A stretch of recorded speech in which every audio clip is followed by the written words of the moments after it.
This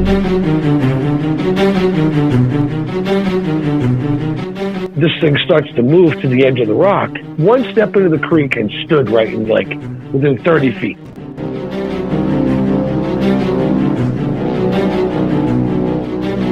My eyes started to water.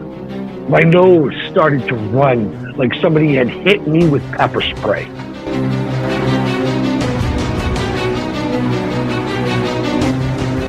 I realized how big this thing was. It was as wide as the damn plywood, and it was a foot taller than the plywood was. So we're talking 9 feet tall.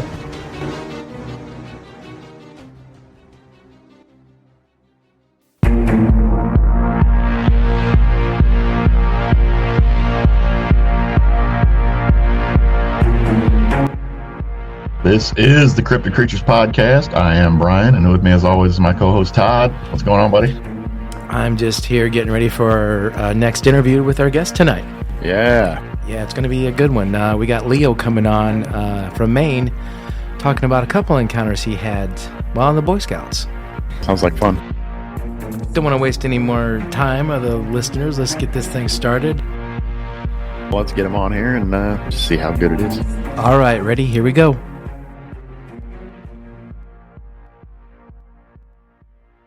Leo, welcome to the show. Thanks for coming on. Thank you for having me. I appreciate you guys asking me to come on. Yeah, thanks for taking the time. Leo, you've had a couple Bigfoot encounters, is that right?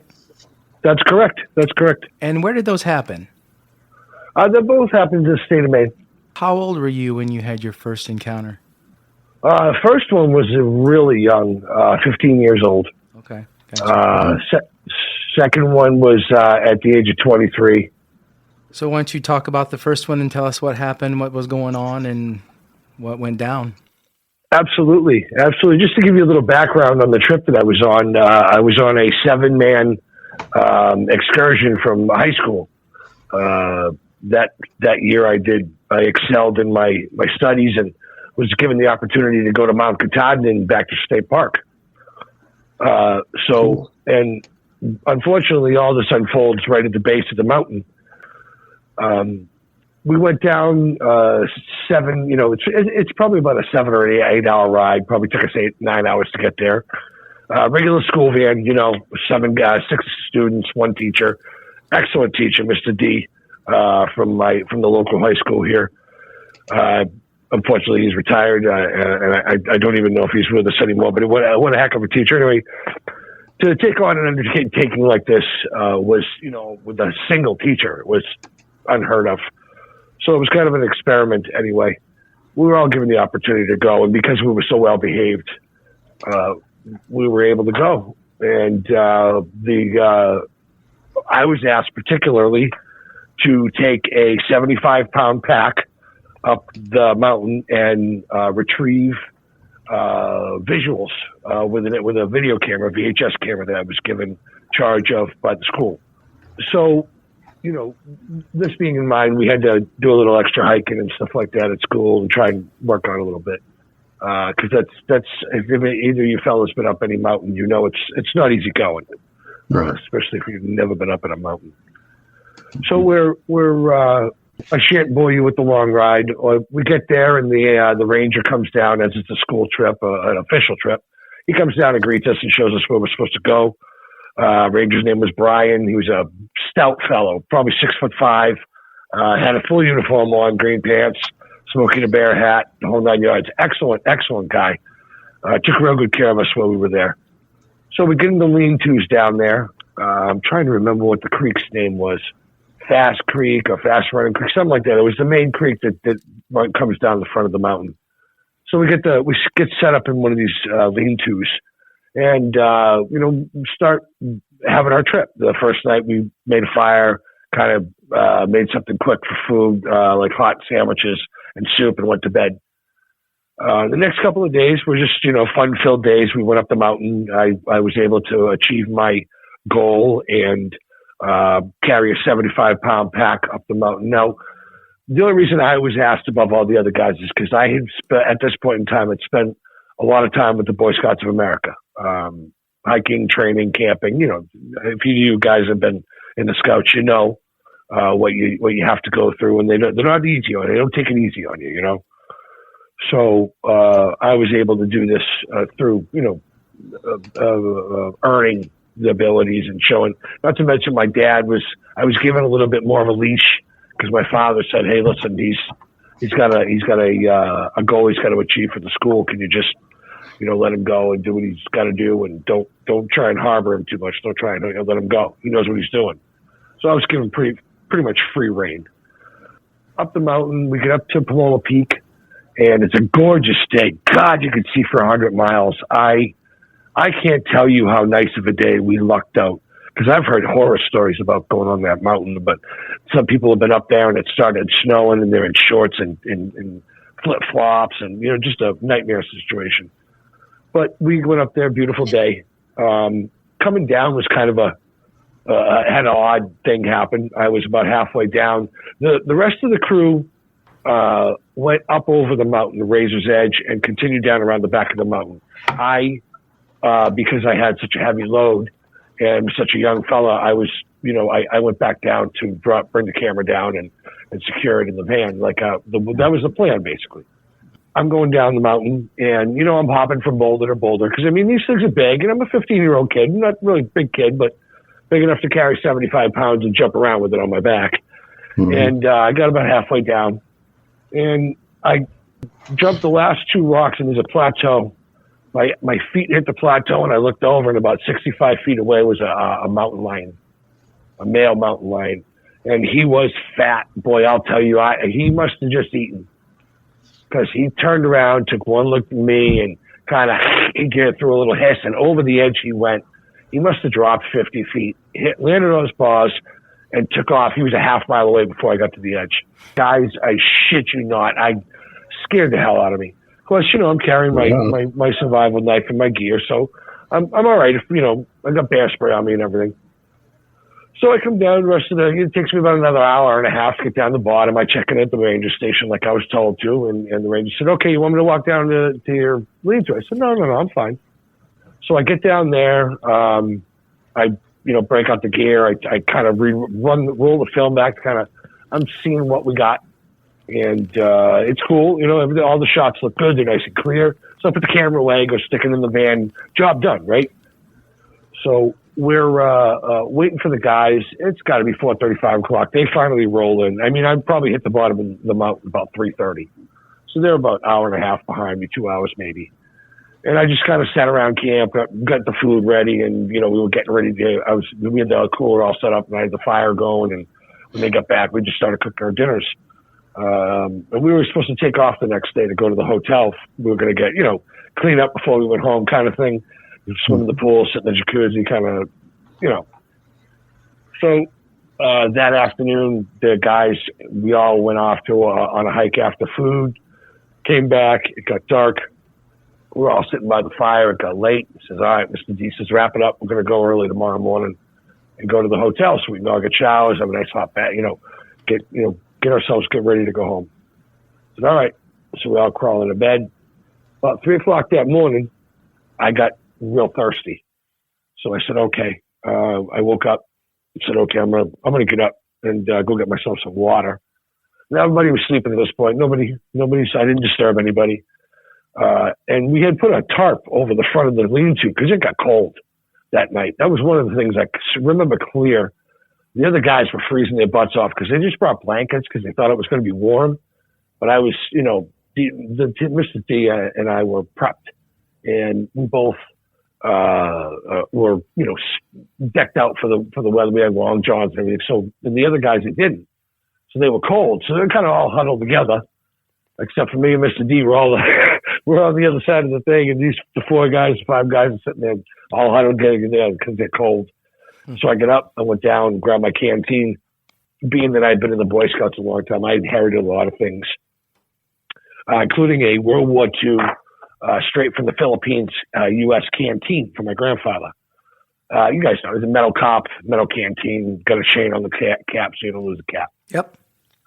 So I take it out of the sheath. I drop the sheath on the ground because, once that thing gets wet, it's never going to dry and it stinks because, it's on your grandfather's hip through the whole war.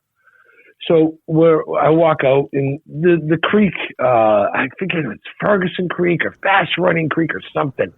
But this is like a good sized creek. I'm talking 45, 50 feet at its widest, and it was a bend right where our campsite was. And on the other side of the bend was this massive boulder. And I, during the daytime, I had peeked out there and looked at it a few times. Never really walked down there to go and except to get water real quick. And somebody else got the water last time. I didn't. So I went down and just filled up my canteen or bent down to the rock. And it's cold. Canteen's got a little bit of like a mist on it, a little dampness.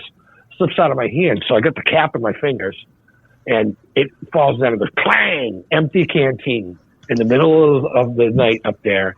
I mean, with all the black bears and all the nasties, that's all I was thinking. I'm going to be bear food here.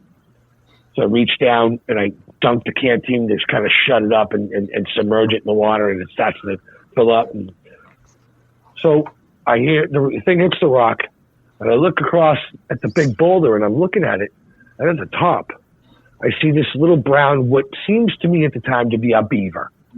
Now it's dark, the moonlight's out there. You can see it's pretty good. I mean, you guys know what it's like when you're in the woods, and it's clear as night.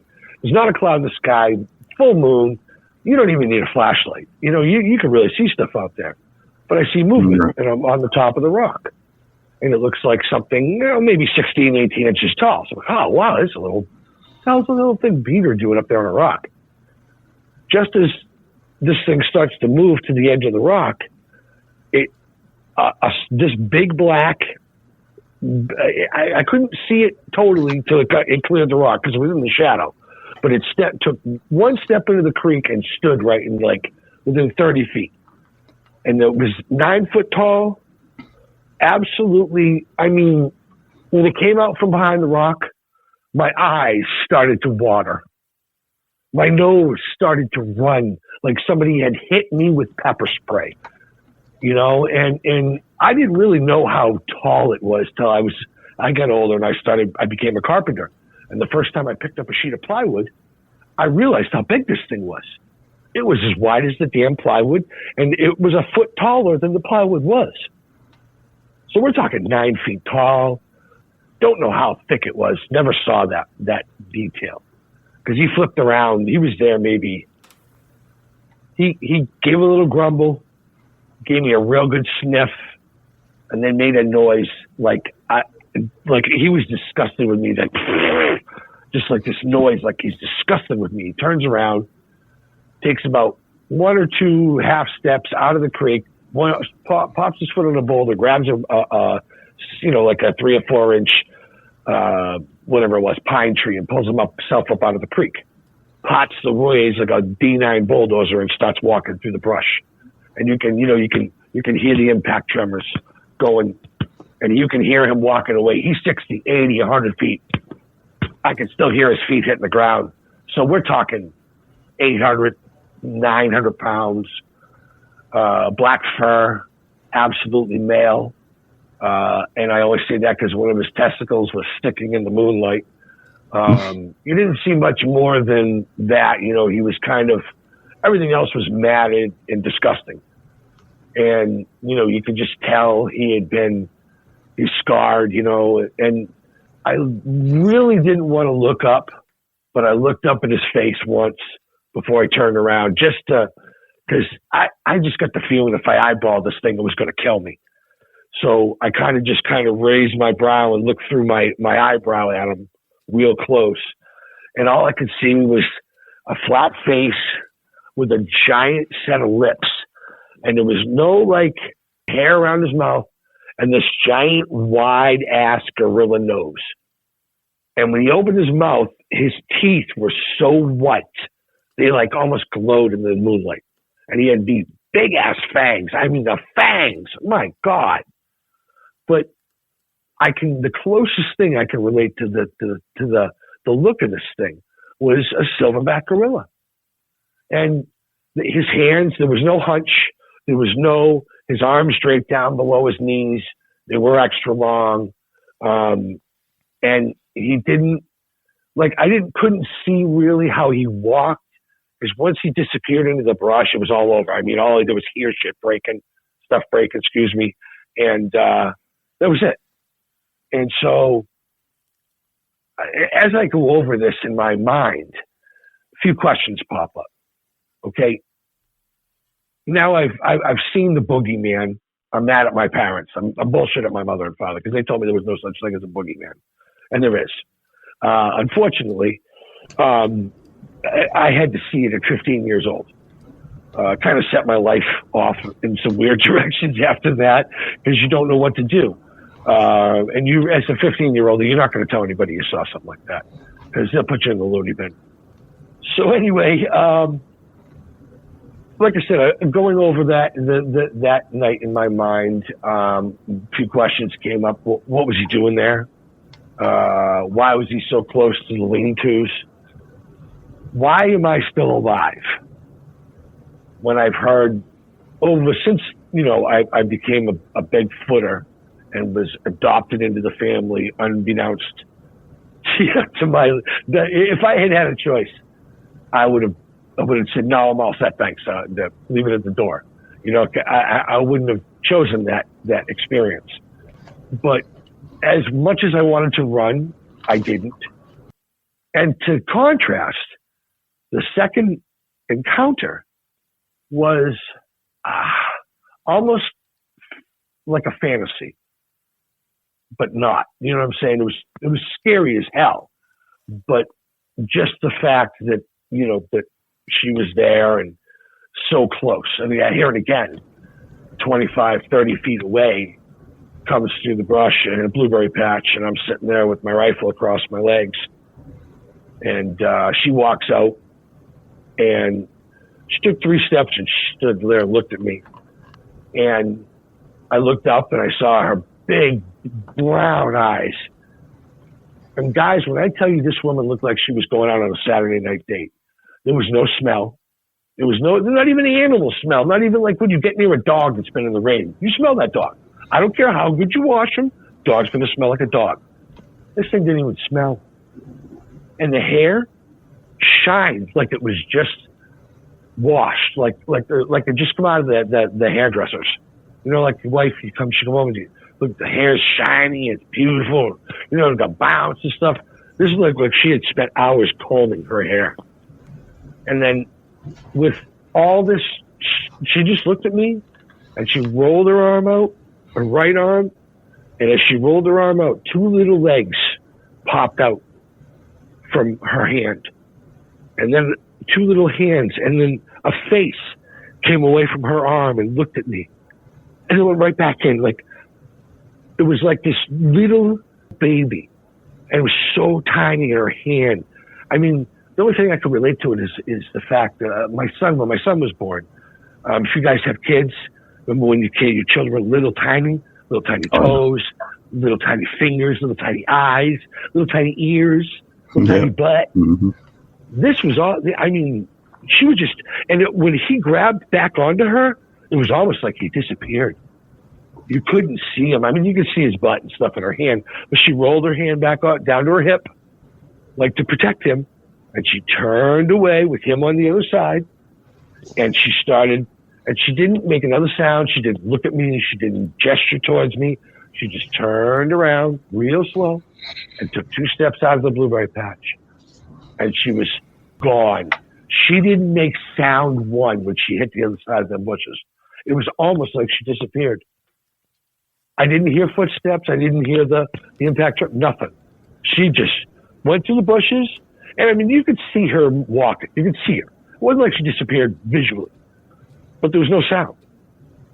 Like she was silent, like a Navy SEAL, that quiet. Kill you quiet. Right. And and here again, to set that up, that was on a family hunting trip. I was 23 years old. My father-in-law put me and my 2 brother-in-laws out in the 4 corners, hoping that a deer, would come through on his property, and then he'd be able to flush it back and forth between the hunters. But we were told not to move until, a certain time. And then we were all told to come home. But we all had walkie-talkies and stuff on us. We literally could have turned them on and called in and found out what was going on. She must have scared everything away. They must have known she was there because there was nothing. We saw 24 deer walk through my father-in-law's property the day before. And we could have had them, and nobody had a gun. We had licenses. It was all legal, the whole 9 yards. We went up there hunting. But at this point in time, nobody had a weapon on us. You know, one of us had a pistol on us, and we were going to shoot a deer with a pistol. That's just not right. You know, then you have to chase it halfway across the mountain, the poor thing suffering. Yeah. But no, she came out of the bushes about 7:15 in the morning. It was a very, very, really nice day, probably 50, 55 degrees. Just the perfect day for hunting. There was no wind, nothing. And I was just sitting on this big, giant, old growth stump that I had chosen. You know, that's where my spot is. So I'm going to sit inside there. That way a bear come up behind me. You have to go around the tree to get me. You know what I mean? Yeah. So there was a tree to my right that was rather large. So it kind of blocked my view of where she came from. She kind of snuck up on me. And I don't know what it was, but she knew I wasn't going to hurt her. She was cognitive of the fact I had a gun in my lap, and she knew that I wasn't going to hurt her, just by the look on her face. And I mean, within those two encounters, and the years of research and theory that I've put into this, I've developed a few methods in order to help people that are having habituation problems.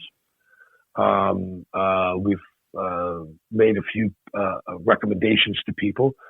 As a matter of fact, one sheriff's department where we recommended something sheriff's department, and as far as we know, it worked. We never got a word back on it, but there are methods that I believe that work very well in deterring Sasquatch from coming onto property they're not wanted on, and they're not going to hurt them.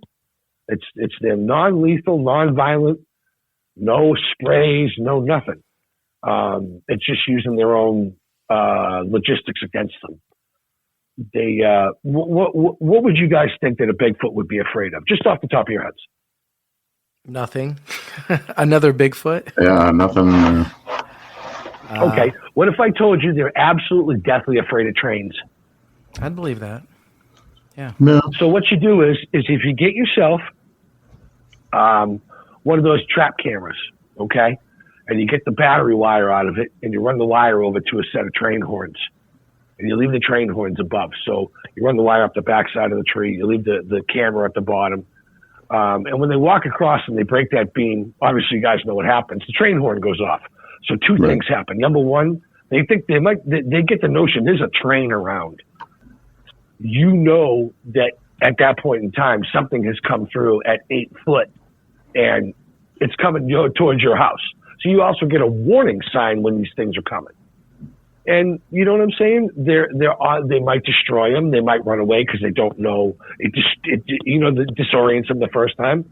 But I guarantee you, 1 or 2 times of having that happen and you're moving around so it goes off in different places, they're never coming back. Leo, back to your encounters, your first one. Do you think making that noise with the canteen when you dropped it, do you think that's what attracted that Bigfoot to come see what was going on? Absolutely. Absolutely. It was dead quiet. There wasn't even a breeze. I mean, it echoed. You know what I mean? It echoed up the canyon because there was a little canyon there. The second he stepped around the rock, I got hit with the wind hit me in the face. And I mean, literally, my nose and my eyes were running. They were burning so bad. I mean, I was felt vomitous at one point in time. And you know me, I'm a 15-year-old kid. You know, smoke cigarettes, pretty tough guy. You know what I mean? Or I thought, you know, at the time, I thought I was a tough guy. And I was pretty resilient as a child. You know, I had a real pretty strong stomach. And this was like drinking half a bottle of Jim Beam in 15 minutes and spending the rest of your night on the toilet with your face in the toilet. You guys, you know what I'm talking about. You know what I mean? Yeah. It was I was just so sick. So sick. Can you describe the smell at all? Oh, yeah, absolutely. God, it's not just one smell. No. It's a pile of smell.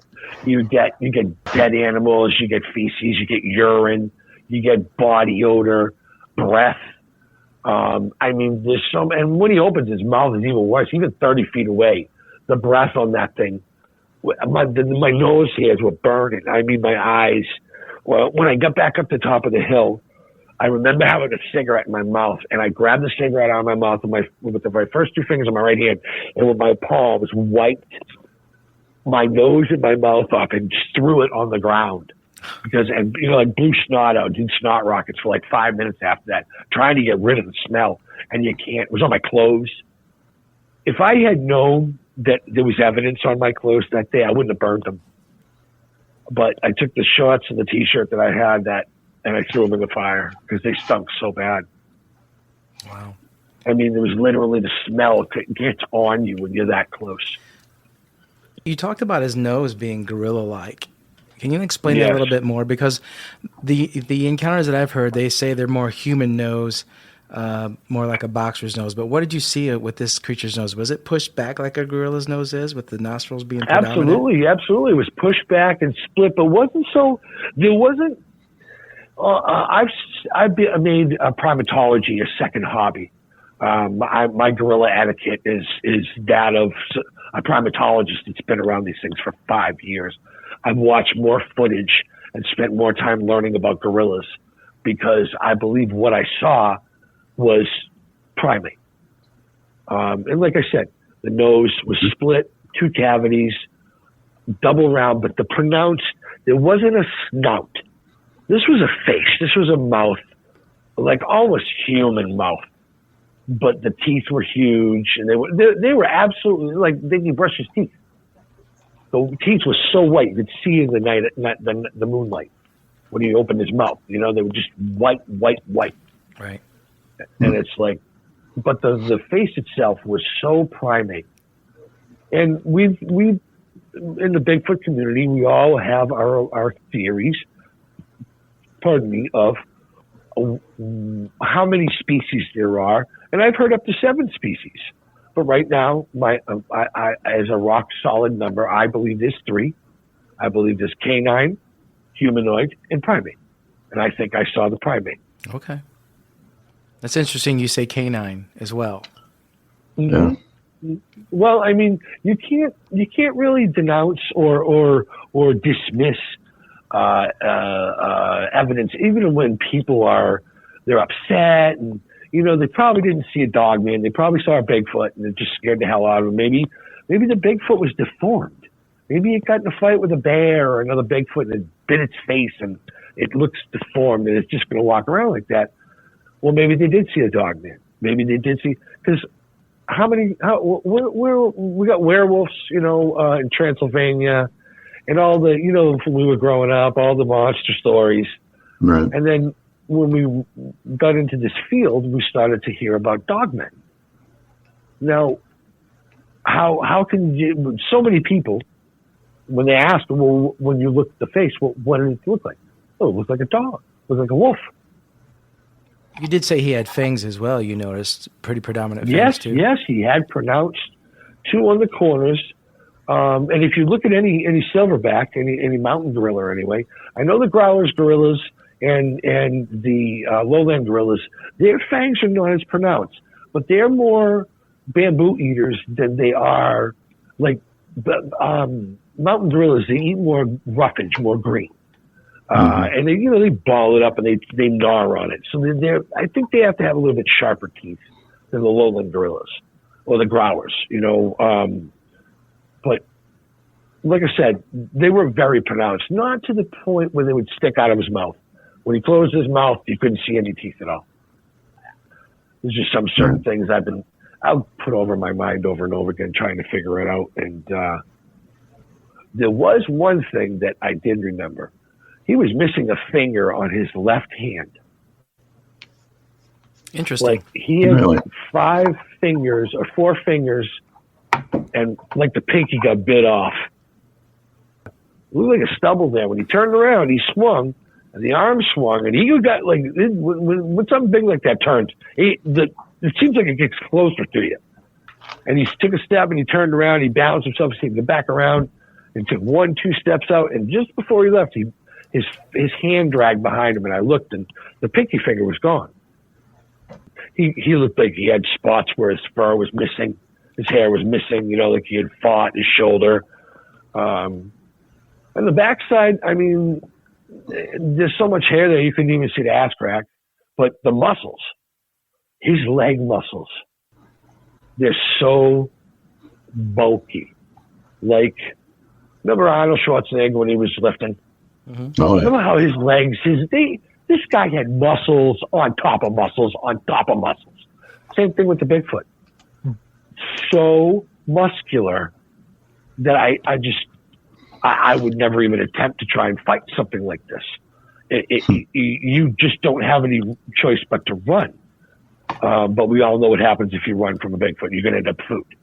Or you're going to have Jurassic because they think you're trying to hurt. Yeah, exactly. So it's way better. You know, when we instruct somebody on how to use their gorilla etiquette, we always tell them, if Bigfoot's going to do what they call a bluff charge, he's going to come up, he's going to hit a set of brushes, or he's going to hit a set of trees, he's going to knock the tree around, he's going to make a lot of noise, and he's going to retreat. Very much like a silverback does. And I've heard this pattern so many times. Some are a little bit more aggressive than others. Some throw rocks, some will, tree knock, some they'll whoop, and they'll try and manipulate that way. They'll try and drive you back that way. But all of us know the reason why they're doing it. Number one, they're territorial. Number two, they got family back there somewhere. And you're too close. And they want you gone. Just go away, and I'm not going to kill you, but you're going to go away. After this incident happened, did you tell anybody about it? No. I didn't start to discuss this until about 12 years ago. 10, 11. I mean, say 11 years ago. My father passed away about 10 years ago, and he was really sick. And I started telling my dad, what had happened, because he was was the inspiration from the camping. He was the drive for the Boy Scouts, and he was like he was my best friend. My dad was like the best friend I ever had besides my wife, who, God bless her, we've been married for almost together for almost 34 years, 35 years. We're married 31, and she's been my best friend in the world. Let's talk about your second encounter. Sure. How tall do you think the female Bigfoot was? She was a good 8 foot, 8.5 foot plus, and I'm going to very well say she's probably 650 pounds. And what about her face? Can you describe that?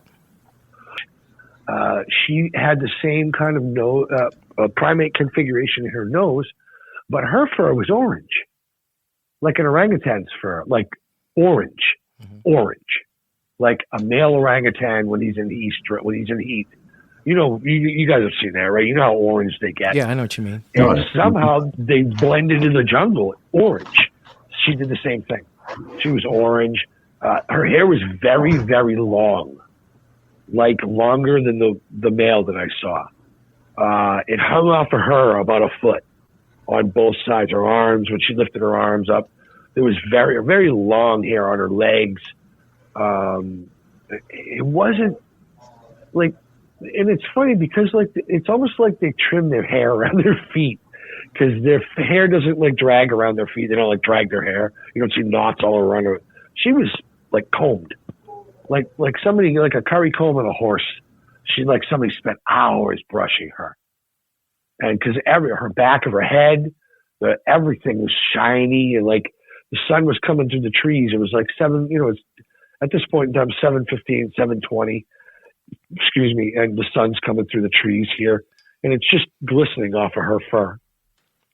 The closest thing I could say is if you took a female orangutan, you stretched her neck up a little bit, because she did have a little bit of a neck, as the male doesn't. She did have about 2 inches of a neck where her head turned before she moved. And if you watch an orangutan, their head, they're one of the only primates that turns their head chimps turn their head, but chimps generally turn their body when they turn. Orangutans will turn their head both ways and then they'll move. But she moved more like an orangutan and looked as such with a very dark black face, black skin. Maybe not even black, maybe like a dark brown skin on her face. And there was no mustache underneath her nose. And her nose broke, 2 pieces, and it was round at the bottom. Very, very gorilla-ish, but with an orangutan. I mean, if I had to try and I hate to say this, if you look at the instances that they use or the examples they make of Gigantopithecus, if you see that face, with the exception of a very short hair and the less conical, Giganto had the less conical head. She had the conical top, the conical head top, and very, very thick hair on her face, around her hair, like a woman. I mean, there was no doubt she was a woman. You could see breasts and everything. It wasn't like, but you couldn't see anything else because all the fur was, you don't see the butt crack, and you see the shape of the butt, but you don't really see the split, you know what I'm saying? Yeah. And it's same in the front. You don't really see any of the characteristics of a female parts. You just see breasts, which, I mean, there's no doubt about the fact that Patty had breasts, because this one did too. Like I said, the encounter was very docile. I felt no threat whatsoever. Not anything. I didn't with the male. I felt threatened. I felt like I could get eaten here, and I'm never going to see my parents again. This girl, she just sashayed through like a woman. I mean, I can't. How women move, guys. Yeah. They float across the floor, and you're just so entranced looking at her fur and the size, and just the fact that she was there was like a big what kind of. Not again. What again? I'm thinking to myself, this can't happen again. So I'm like, what is it about me? And incidentally, guys, after I had all this stuff happen to me, all sorts of weird animal stuff happened afterwards. Weird. Like horses would come to me when I called them. And ones that, I've been working with these animals, but they didn't come to anybody else. Dogs. It's a weird thing. I don't know how you guys feel about walking through dark woods, but as long as I have a flashlight and something to push something away, I could care less. I know what's in there. But there's a lot of people that just won't walk around in the woods at night. They just won't. It's like, hey, you want to go for a walk? No, I'm not going in there. All right, I'll see you later. And I take off with a flashlight and a stick, and they don't look normal. They look like some sort of a misfit almost, because they don't look like anything that we're normal, we're used to seeing. Right. What's your opinion about Bigfoot? What do you think it is? Well, I got to be honest with you. I've heard a lot of stories about things that Bigfoot's done that are mystical. We hear about them shimmering. We hear about them disappearing in front of people's face, a glimmer, shimmer, call it what you will. Cloaking, and then you have the ominous Skinwalker Ranch sightings. You know what I mean? That stuff out there. Then you're dabbling in the paranormal. That there's nobody that understands that except for the Navajos. That they understand. They know what's going on. But as far as Bigfoot goes, I think Bigfoot's a natural creature. And I think because there's so much variation like humans. We have people that have ESP. We have people that can move things with their mind, that stand cold temperatures, hot. They're just all sorts of humans. It takes all kinds to make up the human race. Just like that, I think Bigfoot has the same makeup, the same chances of. If you walk into the woods and you do have a Bigfoot encounter, which is going to be rare, very rare. If you do, the chances of you meeting a Bigfoot that is either habituated to humans, number one, tolerates humans, number two, and not going to eat you is a 50-50 shot. That you get a family Bigfoot or a family-oriented Bigfoot just trying to protect his family, doesn't want to hurt anybody, but he's going to drive you away just to be key. He feels better when you're further away. Paranormal, prove it to me. Show me something. I'm not going to tell anybody that they're wrong because, number one, I wasn't there. And any good researcher knows you don't tell somebody what they saw. You let them tell you what they saw. And then, unfortunately, we have to go with the folks that are just trying to get attention. And they don't yet quite know the kind of attention they're going to draw with this kind of bullshit that they're spewing. Pardon my French again. But for lack of a better term, when you have somebody, because I've had plenty of people call me up and say, hey, Leo, listen, I got this problem. And they start to tell me about the problem. And they can't tell you, how long it's been going on or have you actually ever seen anything? And no, I haven't really ever seen anything, but I hear noises all the time. And I'm like, so why are you on the phone with me trying to get my help, elicit my help for, you didn't see anything. So you don't even know what you're looking at. So you got to go back and you got to get some sort of photographic evidence, get your video camera out there, get a game camera, go stick it on the corner of your property. Try and catch some images of what's bothering your cattle. I bet you anything it's a mountain lion or a bear or maybe some wolves. I said, you've got to rule out the things that are there first before you can just jump to conclusion and say, hey, it was a Bigfoot. Right. So, Well, Leo, those were amazing encounters, and we really appreciate you coming on and talking to us. Yeah, no kidding. I really enjoy talking about it, and I generally end every pod. I've only done one other podcast, or I've had a couple of discussions on it. I just would say that when people are going to go out bigfooting and participate in this, just remember it's not a sport. These things are out there and they mean business. And if you're going to go out there, don't go out there by yourselves. Bring a couple of people with you. Bring, camera equipment. Bring bear spray.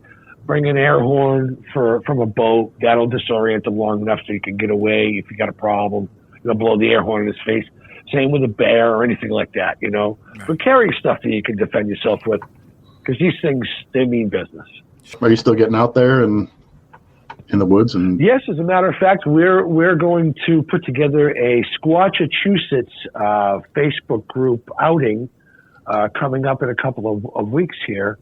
We're going to be going to the Miles Standish Reservation in Plymouth, Massachusetts, and we're going to do our first sweep of that area. I've been researching it back and forth for about 3 years now, and I have several people that tell me that they've had actual sightings within the park, and I have spent a good amount of time in my youth there as a Boy Scout. Camp Squanto is in that park, so I know it very well from hiking and so forth and so on. So I'm put together a plan where we're going to go and check things out and see if we can't pick up some sort of trace. All right. Cool. That sounds cool. Keep us posted. Let us know what's happening. I will. Yeah, we're. If you guys don't mind, I give a shout out to to a couple of other groups, Squatch Watchers, and the East Coast Cryptozoological Research Group, which is my personal group. I also have 1-800-BIGFOOT as a personal research group on Facebook as well. A couple of other groups, they have big numbers, but we're working on it, and we have people that are writing books. J.W. Cool. Wells is coming with a book coming out this, I believe, this summer. So we're helping him with images on that one. And Les Stroud is a member of Squatch Watchers, and I'm also Facebook friends with Les too. Okay. He's an excellent Very survivalist. Cool. Yeah. We used to, as a matter of fact, I know I used to be friends with Dr. John Bindernagel. God rest his soul. I miss him. I miss him. He was one of the greatest primatologists in the field, pushing the Bigfoot topic, along with Dr. Jeffrey Meldrum. He's also another gentleman who's been very supportive to the Bigfoot community. But Dr. John Bindernagel, he was out there on the ground with the groups doing the work, and I can't say enough good things about him. He's a great man. Leo, thanks for coming on and telling your stories and talking to us tonight. Yeah, man, those were great. Those are great encounters. I appreciate you letting me share, gentlemen. And should anybody have any questions, please feel free to come to the groups that I mentioned to seek help. Or if you have listeners that may have habituation problems, we can also help with that. All right. Awesome. All right. You take care, Leo. We'll talk to you later then. Yeah. Thanks again, Leo. Super. Thank you. Can you imagine being that close? No. Out in the middle of nowhere. And for that guy to have 2 encounters like that, one when he was that young and then not too much older, and to see a male and a female, just crazy. Yeah, that was a trip. That was a wild one for sure. Who knows, man? Who knows? What are these people seeing out there, dude? What is I don't going know, on? but we need to get out there and find out. Thanks again, everyone, for listening. Thank you all. We wouldn't be here without you. If you've had an encounter and would love to come on and tell your story, please email us at info@cryptidcreatures.co. We're on Facebook, Instagram, Twitter, YouTube, everywhere. So get in touch with us. Let us know what's going on out there, everyone. Yeah. And we appreciate it. Brian, thanks again, man. Always fun, man. All right, you take care. Until next time. Yep. See ya.